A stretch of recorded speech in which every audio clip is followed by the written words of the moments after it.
नमस्कार विद्यार्थी मित्रमैत्रिणींनो, bullseye academy for competitive examination आपले स्वागत करीत आहोत. आज आपण CDPO, MPSC आणि इतर स्पर्धा परीक्षांना उपयोगी असणारा एक महत्त्वपूर्ण घटक तो म्हणजे मानवी हक्क अंमलबजावणी करणाऱ्या यंत्रणा आपण बघणार आहोत. या यंत्रणा घटनात्मक आणि वैधानिक असतात. त्यामध्ये वैधानिक उपायामध्ये मानवी हक्क संरक्षण अधिनियम 1993 ज्याची अंमलबजावणी 28 सप्टेंबर 1993ला संपूर्ण देशामध्ये झाली. याआधी आपण मानवी हक्क संरक्षण कायद्याची म्हणजे काय संपूर्ण पार्श्वभूमी आधी बघणार आहोत. त्यामध्ये मानवी हक्क संरक्षणासाठी 1991ला संयुक्त राष्ट्राची एक परिषद भरली. कुठं? पॅरिस येथे. त्यामध्ये काय झालं तर मानवी हक्काची तत्त्वे घोषित करण्यात आली. त्यांना पॅरिस तत्त्वे म्हणून ओळखले जाते. यामध्ये राष्ट्रीय मानवी हक्क संस्था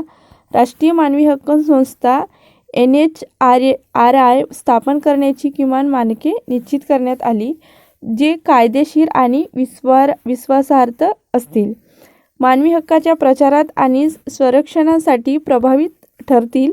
त्यामध्ये जून 1993ला Vienna world conference on human राईटने पॅरिस तत्त्वाच्या आधारे मानवी हक्क संस्था स्थापन करण्याबाबत पुनरुच्चार केला. आणि मग काय झालं तर डिसेंबर 1993ला युएनओच्या आमसभेची पॅरिस तत्त्वांना मान्यता मिळाली. केव्हा? डिसेंबर 1993ला.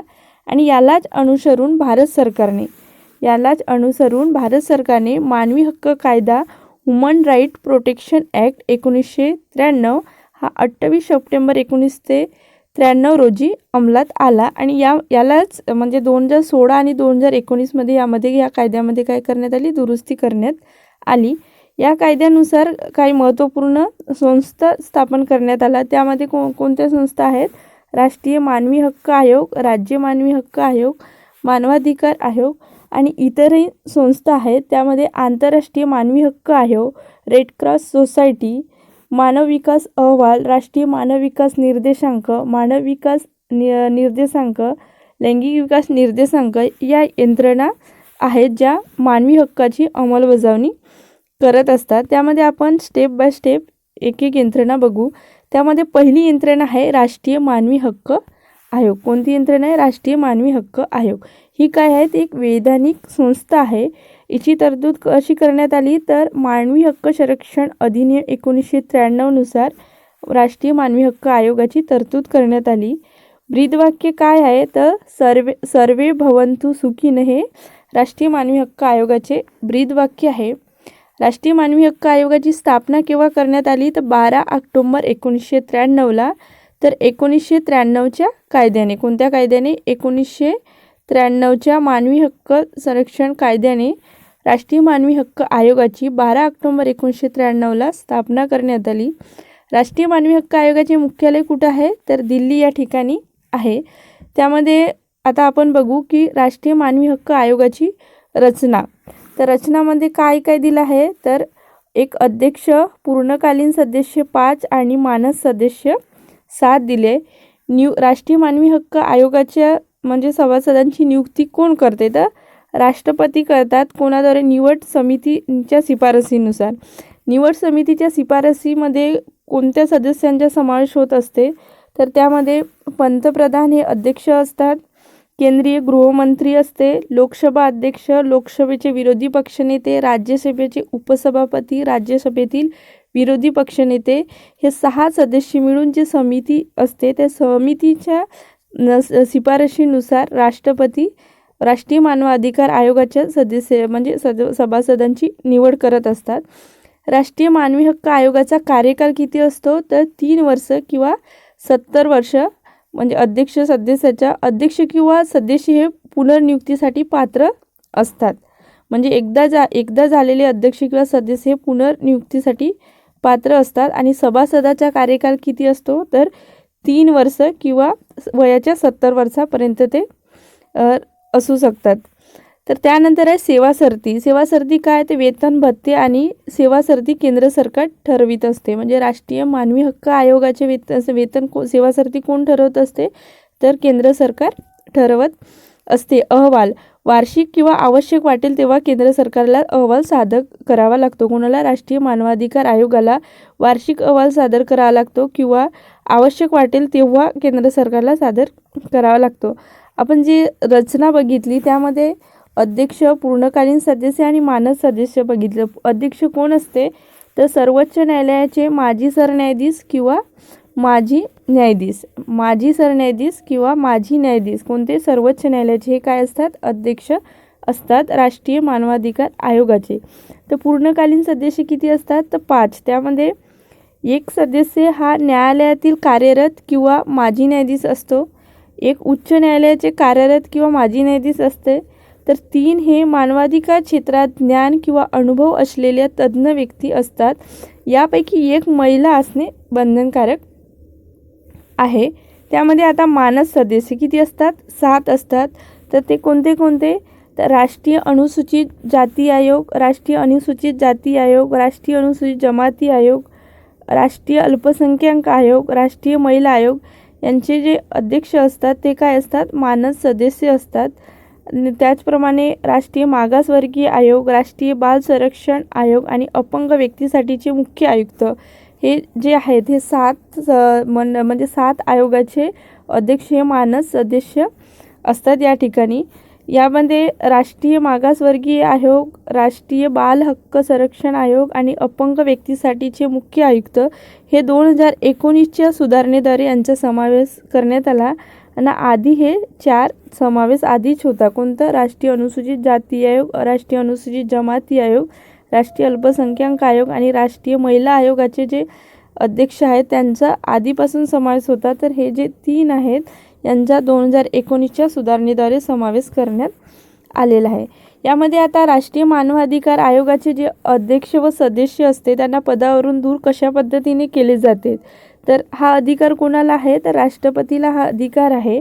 तर कोणत्या कारणावरून केलं जातं तर गैरवर्तणूक किंवा अकार्यक्षमता या कारणावरून त्यांना पदावरून दूर करता येते. तर या संदर्भामध्ये सर्वोच्च न्यायालयाकडे अपील करावं लागतो. ते जर सर्वोच्च न्यायालयाने हे जर सिद्ध केले, सर्वोच्च न्यायालयामध्ये ते सिद्ध झाले अध्यक्ष आणि सदस्य यांच्यावर जो आरोप करण्यात आला आहे तो जर सिद्ध झाला तर मग राष्ट्रपती जाते आणि राष्ट्रपती त्यांना पदावरून दूर करत असतात. राष्ट्रपती अध्यक्ष आणि सदस्यांना जे बडतर्फ करतात त्यासाठी कोणते कारणे आहेत तर त्यामध्ये कोणते कारणे आहेत तर ते दिवाळखोर असेल तर, पगारी नोकरी करत असेल, मानसिकदृष्ट्या असक्षम असेल, मानसिक व शारीरिकदृष्ट्या स्वस्थ नसेल तर, किंवा दोष सिद्ध किंवा कारावासाची शिक्षा झाली असेल म्हणजे त्यांच्यावर कोणताही आरोप झालेला असेल आणि तो सिद्ध झाला असेल किंवा त्यांना कारावासाची शिक्षा झालेली असते तर या कारणावरून राष्ट्रपती त्यांना बडतर्फ करू शकतात.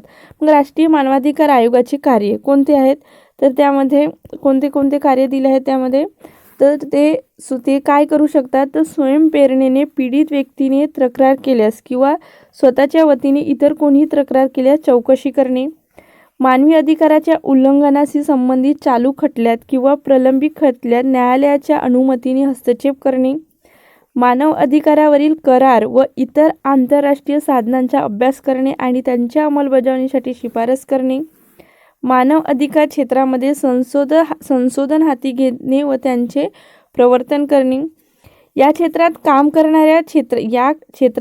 करणाऱ्या क्षेत्रात गैरसरकारी संघटना व संस्थांच्या प्रयत्नांना प्रोत्साहन देणे, गैरसरकारी संघटना व संस्थांच्या प्रयत्नांना प्रोत्साहन देणे हे काम कोणाद्वारे केले जाते तर राष्ट्रीय मानवी हक्क आयोगाद्वारे केले जाते.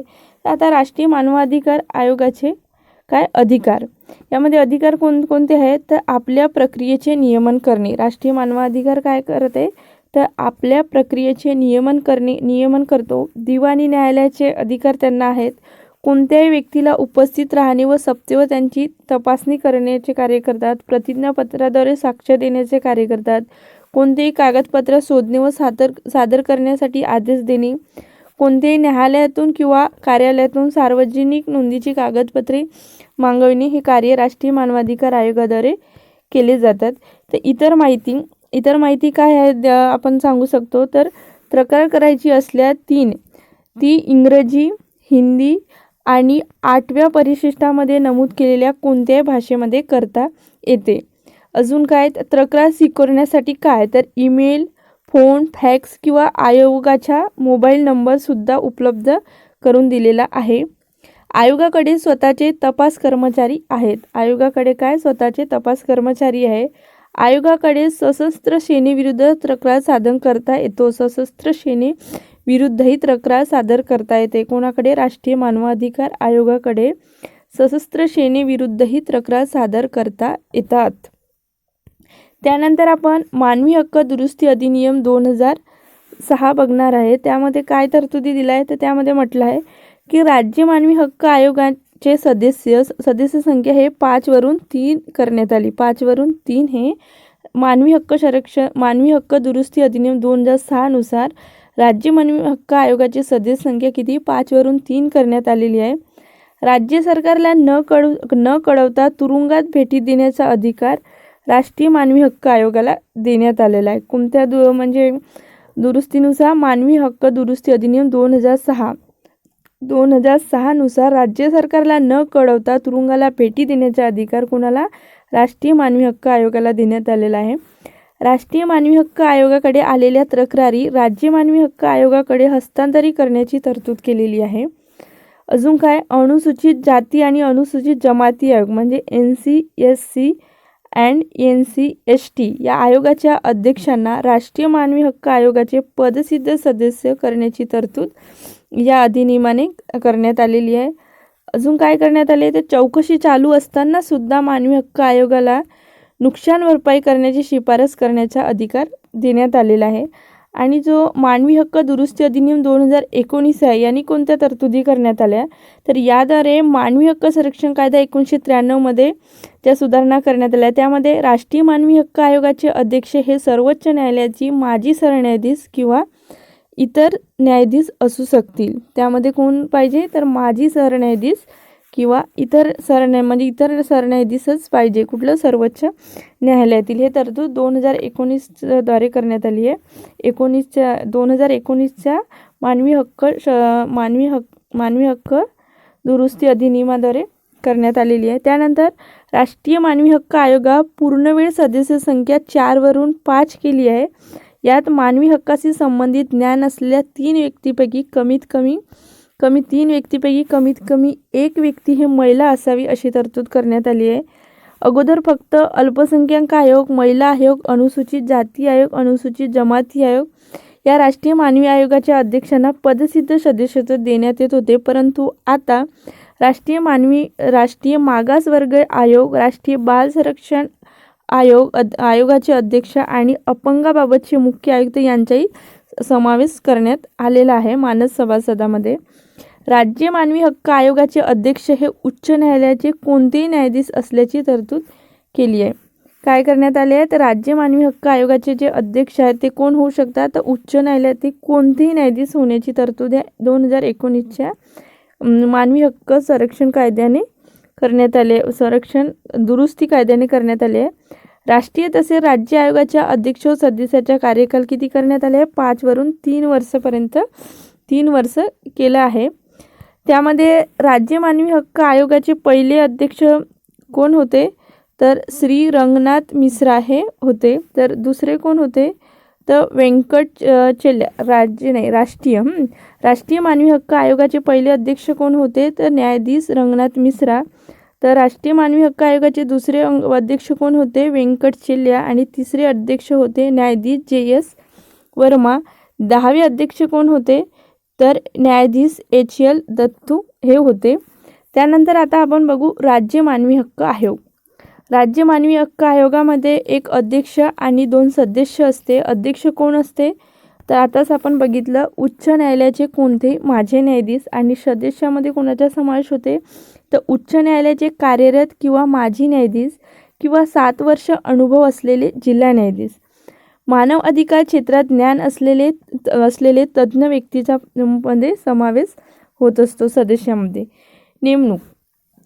अध्यक्ष व सदस्याची नेमणूक कोणाद्वारे? राज्यपालाद्वारे होत असते. तर राज्यपाल कोणाद्वारे करतात? एक निवड समितीच्या शिफारसीने राज्यपाल अध्यक्ष आणि सदस्याची नेमणूक करतात. तर त्या निवड समितीमध्ये कोणाचा समावेश असते तर त्यामध्ये अध्यक्ष मुख्यमंत्री असतात. तर सदस्यामध्ये काय आहे तर राज्याचे गृहमंत्री, विधानसभेचे अध्यक्ष, विधानसभेचा विरोधी पक्षनेता, टीप आणि ज्या राज्यामध्ये विधान परिषद असेल त्यामधील विधान परिषदेचे सभापती आणि विरोधी पक्षनेता यांचा समावेश ह्या निवड समितीमध्ये होत असते आणि ह्या निवड समितीच्या शिफारशीनुसार राज्यपाल राज्य मानवी हक्क आयोगाचे अध्यक्ष आणि सदस्याची नेमणूक करतात. मग कार्यकाल किती असतो तर 5 वर्ष किंवा वयाची 70 वर्ष असते. पण 2019ची जी दुरुस्ती करण्यात आली त्या 2019च्या दुरुस्तीनुसार तेव्हा किती करण्यात आले 3 वर्ष करण्यात आले.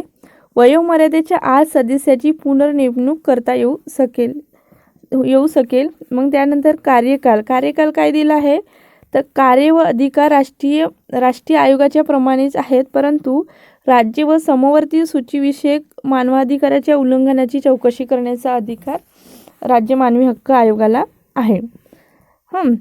त्यानंतर आपण महाराष्ट्र राज्य मानवाधिकार आयोग बघू.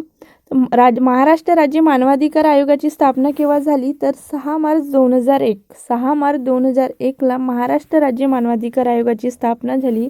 रचनामध्ये काय अध्यक्ष आणि 2 सदस्य असतात. महाराष्ट्र राज्य मानवाधिकार आयोगाकडे तक्रार करण्यासाठी मराठी, हिंदी, गुजराती किंवा इंग्रजी भाषेचा वापर केला जाऊ शकतो. कोणत्या भाषेचा वापर केला जाऊ शकतो? मराठी, हिंदी, गुजराती किंवा इंग्रजी भाषेचा उपयोग केला जाऊ शकतो. तर पश्चिम बंगाल हे राज्य मानवाधिकार आयोगाची स्थापना करणारे पहिले राज्य आहे. राज्य मानवाधिकार आयोगाची स्थापना करणारे पहिले राज्य कोणते तर पश्चिम बंगाल आहे. 1995ला या राज्याने काय केलं तर राज्य मानवी हक्क आयोगाची स्थापना केली. तर महाराष्ट्र राज्य मानवाधिकार आयोगाकडे आतापर्यंतचे अध्यक्ष होते त्यामध्ये सुरुवातीचे अध्यक्ष कोण होते ते बघू. त्यामध्ये पहिले अध्यक्ष होते अरविंद सावंत, ते होते 2001 ते 2002 पर्यंत. दुसरे होते न्यायाधीश अनंत माने, 2002 ते 2006 कार्यकाळ होता त्यांचा. तिसरे अध्यक्ष होते न्यायाधीश क्षितिज व्यास, 2007 ते 2012 पर्यंत त्यांचा कार्यकाल होता. आणि चौथे होते न्यायाधीश एस आर बनूरमत, यांचा कार्यकाल होता 2012 ते 2017. आणि पाचवे होते श्री एस एस थीद, यांचा कार्यकाळ 2017 पासून. आता कोणते आहेत तुम्ही ते कमेंट बॉक्समध्ये सांगा. आता आपण पाहू मानवाधिकार न्यायालय. मानवाधिकार न्यायालय काय आहे तर मानवाधिकार संरक्षण अधिनियम 1993 नुसार प्रकरण 6 सेक्शन 30 नुसार राज्य शासन काय आहे तर उच्च न्यायालयाच्या मुख्य न्यायाधीशाच्या सहमतीने प्रत्येक जिल्ह्यामध्ये एक कोर्ट ऑफ सेशन मानवाधिकार न्यायालय म्हणून अधिसूचित नेमण्याची घोषणा करू शकते.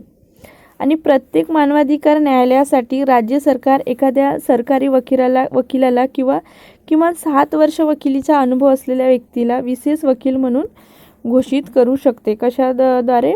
मानवाधिकार न्यायालय अंतर्गत. त्यानंतर गैरसरकारी संघटना म्हणजे आंतरराष्ट्रीय मानवाधिकार आयोगाचा समावेश होईल. ही एक बिगर शासकीय संस्था आहे. हिची स्थापना केव्हा करण्यात आली? आंतरराष्ट्रीय मानवाधिकार आयोगाची स्थापना केव्हा करण्यात आली तर 24 डिसेंबर 2003ला. संयुक्त राष्ट्राचा सदस्य देश NHRCचा सदस्य आहे. म्हणजे संयुक्त राष्ट्रामध्ये जे सभासद आहेत ते काय आहेत?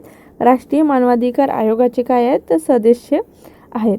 म्हणजे आंतरराष्ट्रीय मानवाधिकार आयोग स्थापन करण्यामागे उद्देश काय आहे तर अण्वस्त्र निर्मूलन करणे, राष्ट्रीय आणि आंतरराष्ट्रीय स्तरावर निपक्षपाती चौकशी करणे आणि शांततेसाठी जनतेला एकत्र करणे आणि युद्धाला विरोध करणे.